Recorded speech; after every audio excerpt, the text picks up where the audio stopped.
Good evening, ladies and gentlemen. How are we getting on? So, Wild Appalachia is here at long last. The new update is live, bringing with it a whole load of new content, new quests, an absolute ton of bug fixes, and one little feature that I am unreasonably happy about that nobody else will probably care about at all, but you'll find out what that is soon enough. So, let's take a look at the new update, shall we?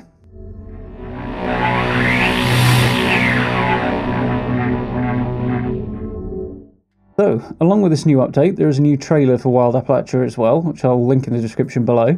So do check that out. There's some very, very cool stuff in there. Of course, it's filled with Bethesda's usual sense of humour, so it's good fun as well. Particular highlights, we are getting changes to camera mode or photo mode, possibly, or some new feature along those lines. Getting new outfits from the look of things, new camp items, which is always very cool to see. We've got new weapons coming in. First look at the new cryptid, or cryptids possibly, coming in.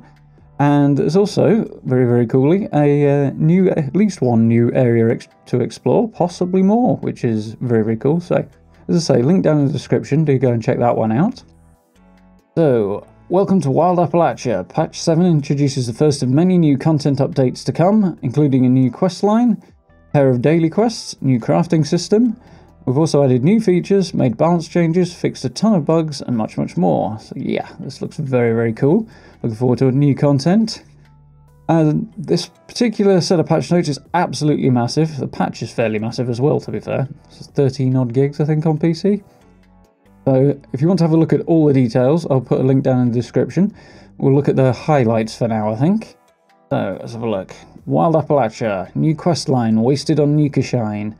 Begin this questline by finding and reading one of the party invitation posters that Vault-Tec University students have plastered throughout Appalachia, including at train stations, probably the easiest place to find them to be fair, to join the revelry. Party invitation posters are also available for free in the Atomic Shop until 9 AM EDT on April 9th. Once claimed, you can place the poster in your camp and read it to begin the quest. Cool, so new free camp item and nice and easy way to begin the quest there as well. Very, very cool. A new crafting system, brewing and distilling. A new brewing workbench has been added that you'll learn to build by completing Wasted on Xion. Use it to craft a variety of new wines, spirits, beers, mixed drinks that will apply temporary bonuses, including negative effects as well. And several new brewing and distilling daily and weekly challenges also added. So that's very, very cool. Got a distinct goal beyond simply completing the quests. New camp object, fermenter. This will presumably be in addition to their brewing station, which I think they're adding as well. Some drinks require fermentation time before they're ready to be consumed. Wines and spirits can also be aged further to gain additional, more powerful effects. Very, very cool.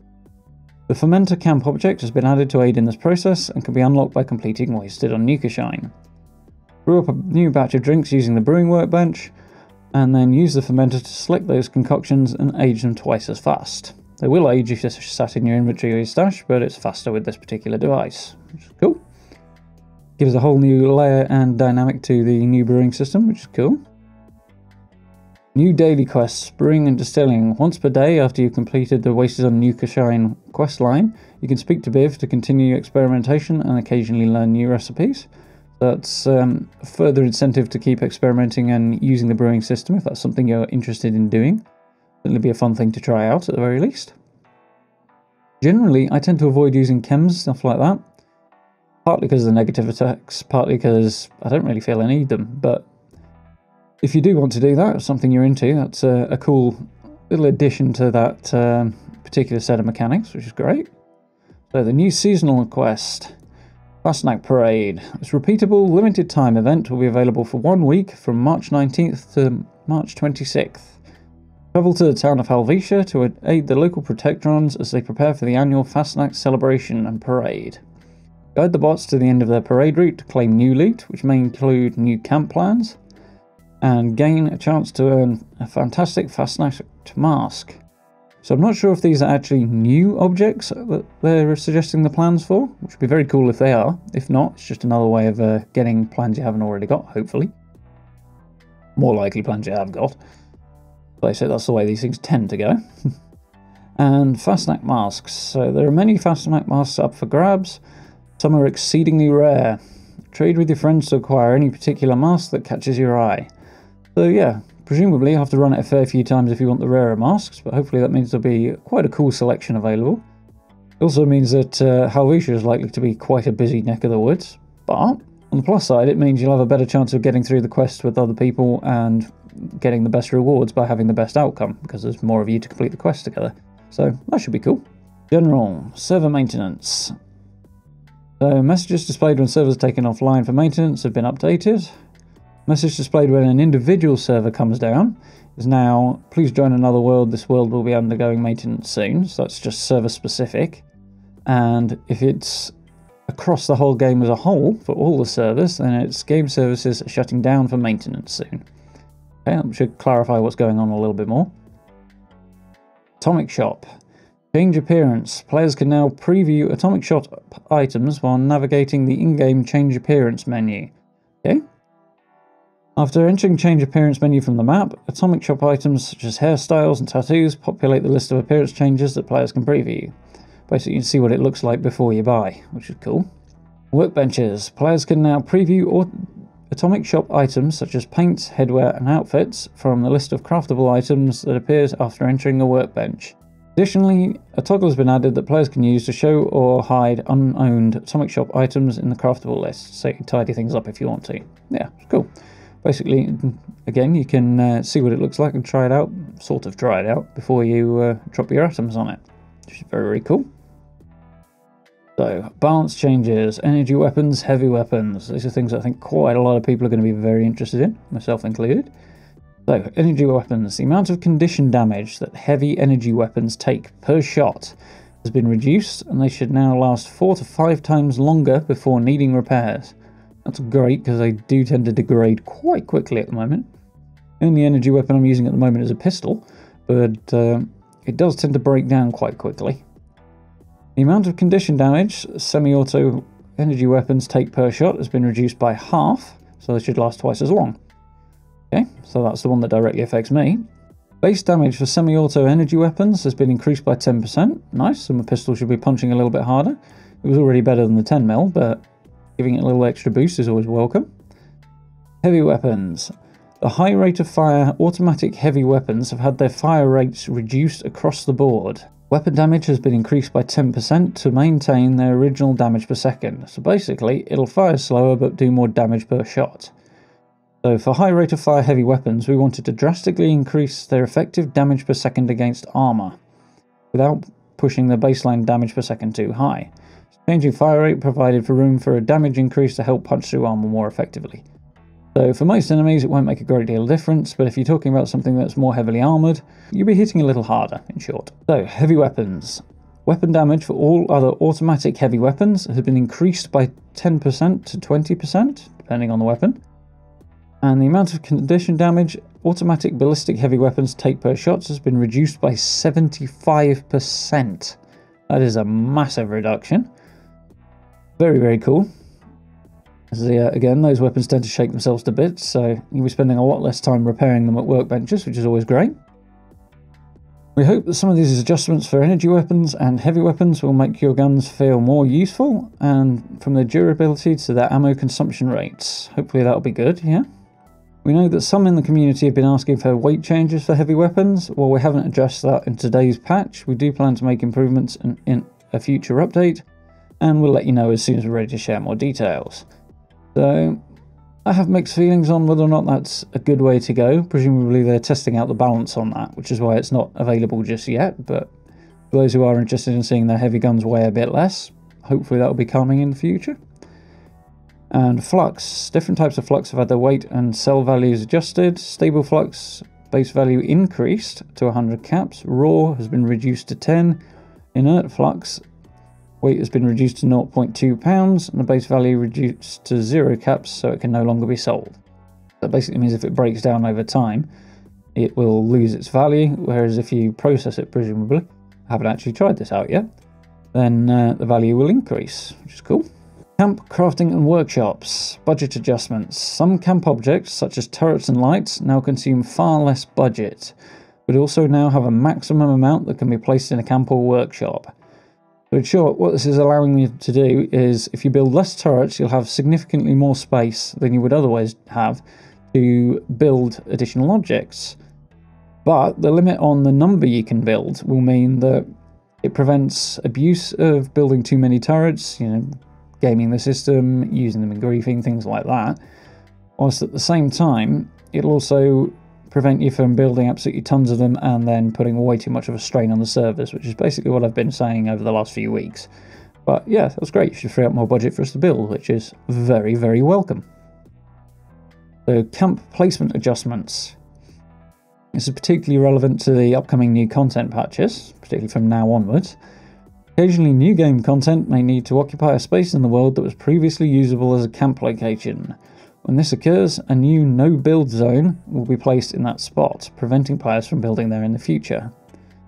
If a player has a pre-existing camp in that location, then a notification will be displayed when they join the world, and the camp will not be placed. They will get a free camp placement, so no cap cost to put your camp somewhere else, in short. Of course, that'll still come with the usual limits when you pack things up and move, and the weaknesses that system has, but at least it won't cost you caps to do that.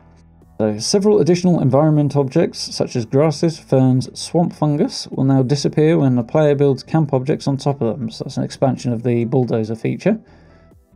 And radios. Classical and Appalachia radios can now be crafted and placed in camps and workshops rather.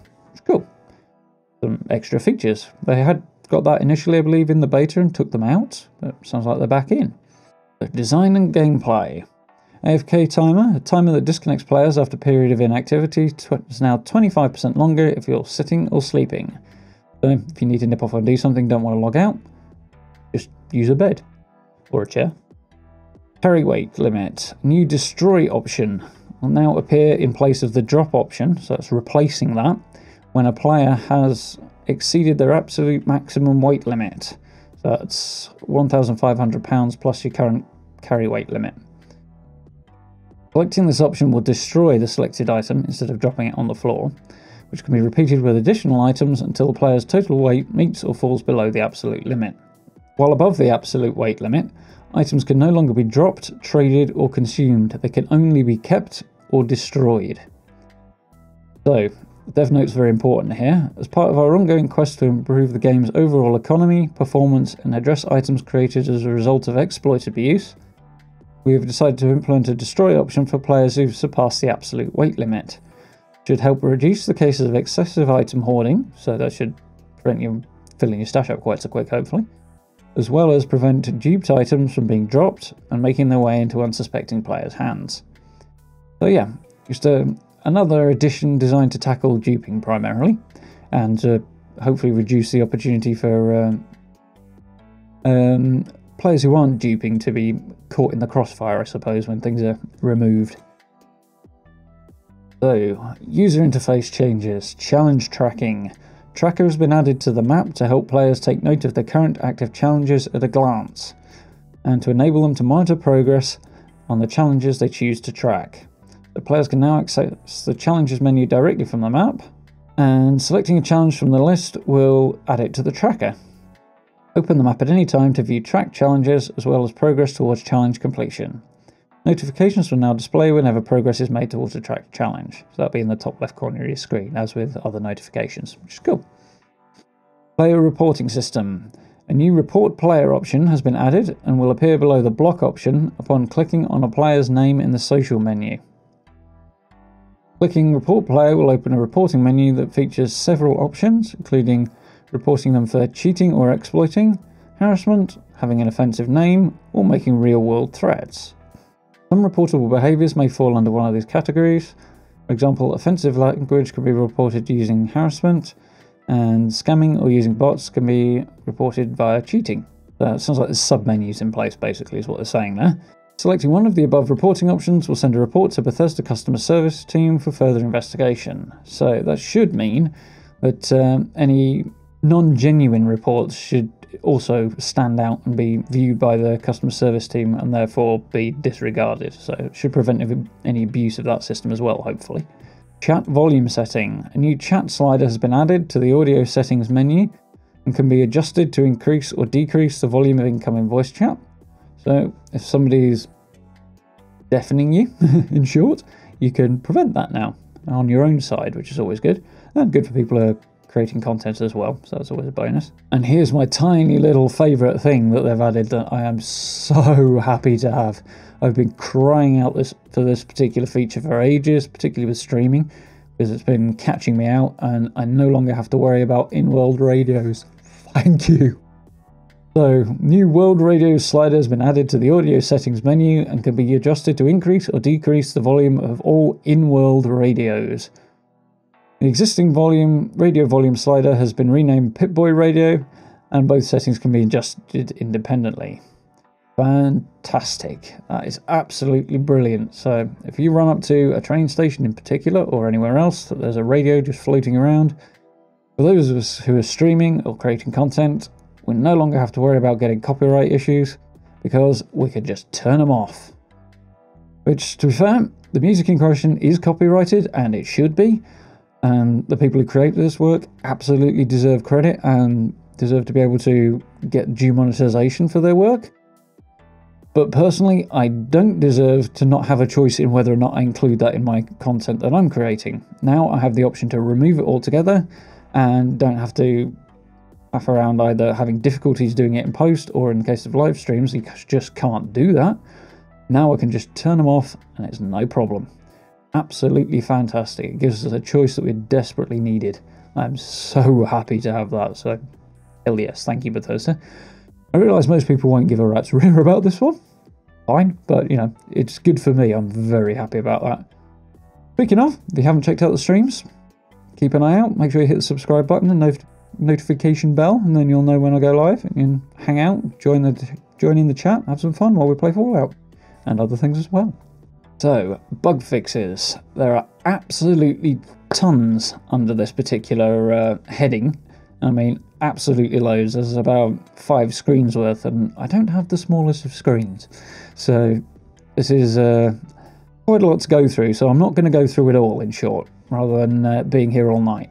So what I am going to do is focus on a few key points that I think are particularly interesting. As I said before, you'll find a link down in the description to the full patch notes if you want to pursue it in more detail yourself. But let's take a look at some of the more significant ones. So we've got performance and stability, as per usual, number of changes across that particular area, including a few specifics. So in art and graphics, we've got environment change, fixed several issues that could cause visible seams in the environment or cause certain objects to appear to float. Fantastic. I think of a few things on that. Graphics. Addressed an issue that could cause character models to become invisible after fast travelling or exiting a loading screen. And fixed a rare issue that under certain circumstances could cause a player to become invisible and invincible after fast travelling. Yeah, that would be a problem that definitely needed addressing. I'm surprised it took so long. Guessing it either got buried in bug reports or just didn't become apparent until recently, so good to see that fixed. Visual effects. Sparking effects no longer appear to float in midair after attaching a wire to or from a powered object in a player's camp. So, again, little visual change, but it was kind of annoying. Hoping they've also done the sound thing, because the sparking sound comes with it, so hopefully they've tackled that too. But camp crafting and workshops. Artillery functions, even if you're not too close to it, which is a bonus. A number of changes to the blueprinting system, specifically, if you're using metal conduits in your blueprint, you'll now be able to place the blueprint where perhaps you couldn't before. Individual turrets can now be added correctly to the blueprint. Material requirements displayed when attempting to place a blueprint that contains roof objects now display accurate material counts, which apparently they weren't doing before. Fixed an issue that could prevent various camp objects from being added to a blueprint section when using grow selection option. Okay, cool. So things should be adding properly when you want to create your blueprint now. Yeah, not something I do because I change up my camp every time I move it, obviously. Do check out the card to have a look at various builds I've done.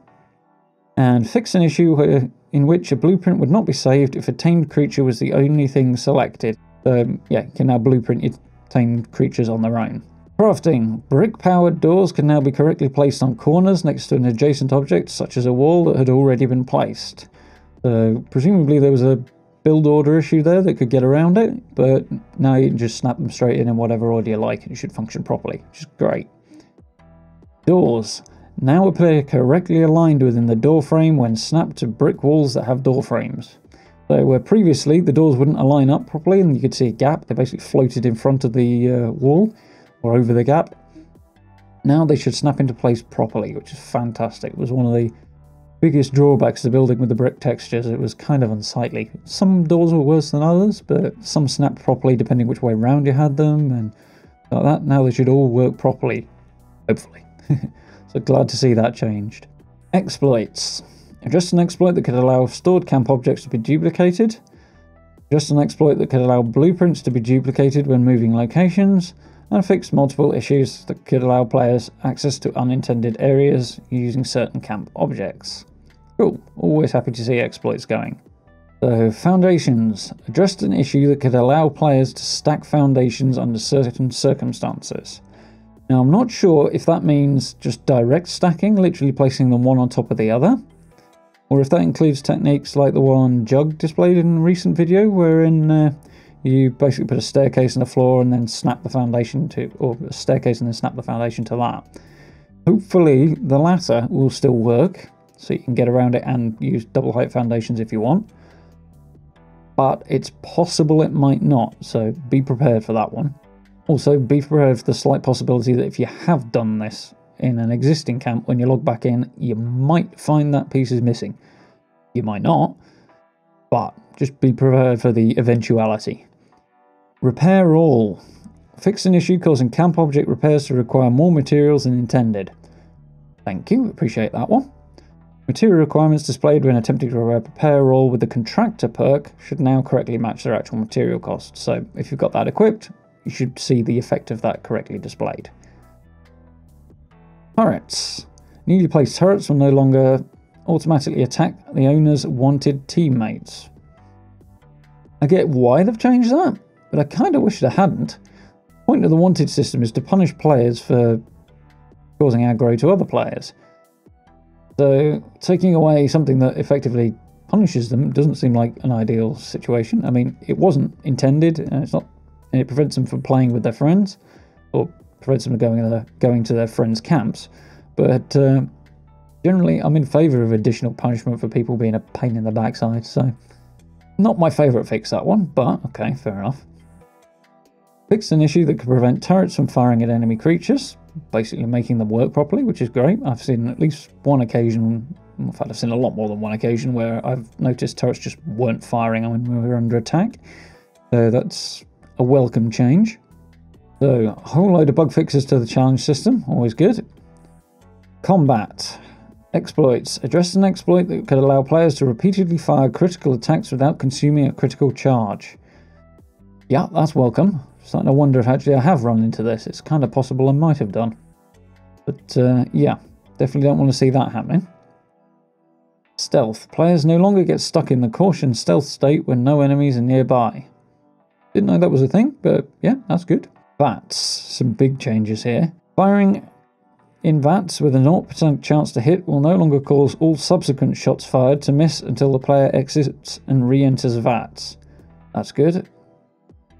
Definitely a suboptimal situation, that one, so I think those of you who use VATS will definitely be happy with that. I generally don't, so non-issues for me, but queuing a critical hit and then exiting and re-entering VATS no longer causes a critical to miss.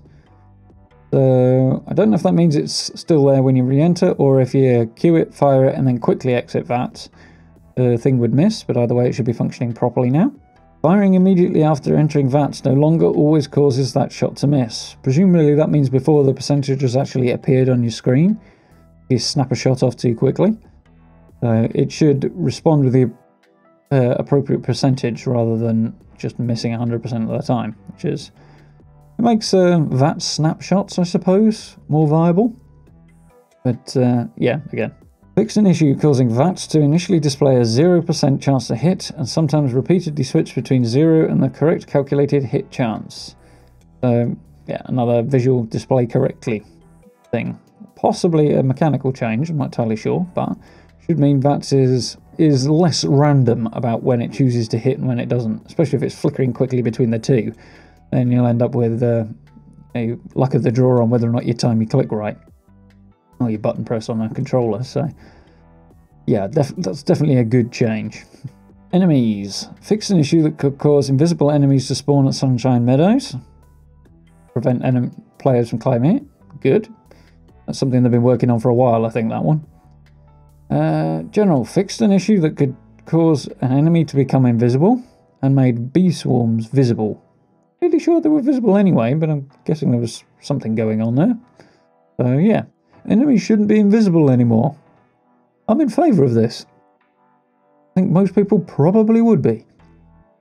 Well, at least one occasion where I was chased by an invisible wolf, and that was not fun. So, legendary creatures should now always drop a legendary item on death. Pretty sure this is an ongoing issue that they've tried to fix before, but hopefully it'll work this time. The change will stick. Respawn. Approaching the corpse of an enemy that was killed at long distance no longer occasionally causes the corpse to disappear and the enemy to immediately respawn. Fortunately, I haven't run into this, but particularly for those of us using sniper builds, hello, that it will be a very welcome fix. Finally, Scorchbeast Queen. Fixed an issue that could cause Scorchbeast Queen's corpse to despawn more quickly than intended, preventing players from collecting her loot. That would be frustrating. Very frustrating, I think. Definitely a welcome change there. Item changes. Exploits. A maximum of 5,000 items can now be sold to a vendor in a single transaction. So, not sure exactly what this is addressing beyond people farming an awful lot of caps. 5,000 sounds like a lot, but I suppose if you're selling a lot of scrap, for example, that you don't need, you could probably burn through that quite quickly. So, yeah, it certainly limits the rate at which caps can be gained. On the other hand, I'd think 5,000 items would be well beyond their pool of caps, so I would think you wouldn't be getting anything for doing that. I'm not quite sure what's going on there, but okay, fair enough. If it's an exploit that's no longer a thing, I'm generally in favour. Addressed an exploit in which certain circumstances could allow players to alter the damage of a weapon with the mutant's legendary effect, presumably getting it to do a stupidly large amount of damage. Cool. Hopefully if that applies to PvP too, it reduces the occasions where you just get one shot by somebody who's running around griefing. Should always be welcome. And address an exploit related to item transactions with vendors. Presumably some form of duplication thing when you're buying things, I imagine. But, yep, also good. Paper bags. Fixed an issue that could prevent a paper bag from being created after dropping an item on the ground. Hoping this also applies to when you die, because I have on occasion had that happen, gone back, and not had one to collect. I mean, sometimes it's just a case it's really difficult to find, if it's in long grass or something, but when you're on concrete or something, and it should be immediately visible, that's annoying, especially if you know you've got a lot of junk in there that you want. Power armor. The player is disconnected from a server while their power armor is deployed or present in a power armor station. It will now correctly be recalled to their inventory. So presumably, if it wasn't, you were going to lose that suit altogether. It would be very, very annoying. I'm guessing that's what they're getting at. These bug fixes are not the most detailed things in the world. But yeah, having things function like that properly is good, especially if you've got a well-upgraded set of power armor. The last thing I know you'd want is for it to disappear on you. Plasma weapons can now correctly spawn with 2 and 3 star legendary effects. The salvage assaultron head no longer consumes all fusion cell ammo when fired for the first time. The assassin's laser pistol mod now correctly increases movement speed while aiming. Cool. Victory squared pose can now be correctly used in photo mode with a 2-handed weapon equipped. Presumably melee, but it might also include things like larger rifles and heavy weapons, things like that. So that's cool. A little visual fix more there than anything, but that's definitely welcome. So in PvP, destroying a workshop owner's turrets while attempting to claim that workshop no longer causes the attacking players to become wanted. Again, I'm not the biggest fan of this particular system in general, but that does make sense, I'll give you that. Turrets will no longer become hostile towards their owner if that player was killed by another player in their own camp. Yeah, definitely a good fix, that one. That would be exceedingly annoying. Destroying your own turrets or quickly scrap them, or try to quickly scrap them before they kill you would be, very frustrating, so that's more than welcome. Quests and events. More exploit fixes. Addressed an exploit that could allow players to repeatedly farm Stimpack rewards granted after completing the Mayor for a Day quest. Yeah, good for resale value, and Stimpaks are supposed to be rare. It makes them feel more valuable and makes the game a bit harder, which is always welcome from, in my opinion. Up to a point, anyway. So, yeah, good fix there. And Falsely Accused. The Falsely Accused quest no longer needs to be completed in order to start the jailbreak or patrol duty events. Those are at the prison on the border between the forest and the Toxic Valley. So yeah, you don't have to have completed the previous quest that you get in that area in order to complete the events, which explains why I've never seen the events. So I don't think I have. So last couple of things I wanted to point out. Control change, or fix.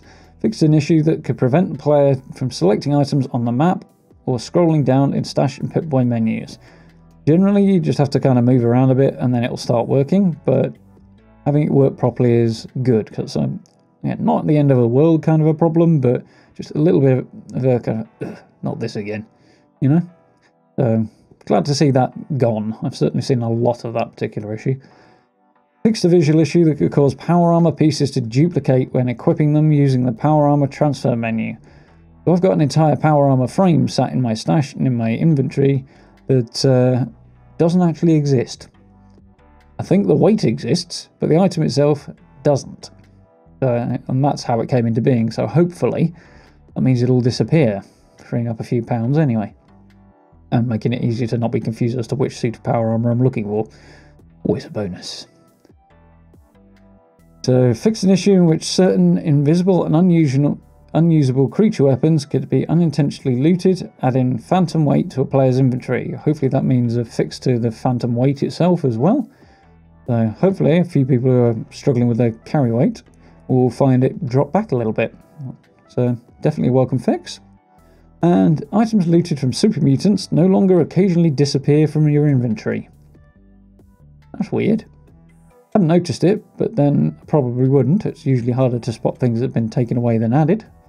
So, yeah, definitely a good fix, especially if you're collecting something with a specific purpose, you know, gunpowder, or maybe you want edgy weapons for mods. So, there we go. Absolutely tons of bug fixes, some awesome new content to sink our teeth into, which I'm very much looking forward to. I'm going to be streaming tomorrow night. Original plan was tonight, but time and stuff. They're going to put that on a hold, I think, so we'll be checking out Wild Appalachia tomorrow evening. Do keep an eye out for that one. A lot of cool content. Very, very happy to see a lot of these bug fixes as well, and I'm looking forward to trying it out. So I do hope you found that useful and informative. If you did, do hit those buttons for me. It was very, very much appreciated. Social media links should be popping up about now. You can find them down in the description as well, so do come catch up with me on Facebook, Instagram, Twitter, etc, etc. Always a good time to be had. For now, thank you very much for watching, and I'll be speaking to you all very, very soon.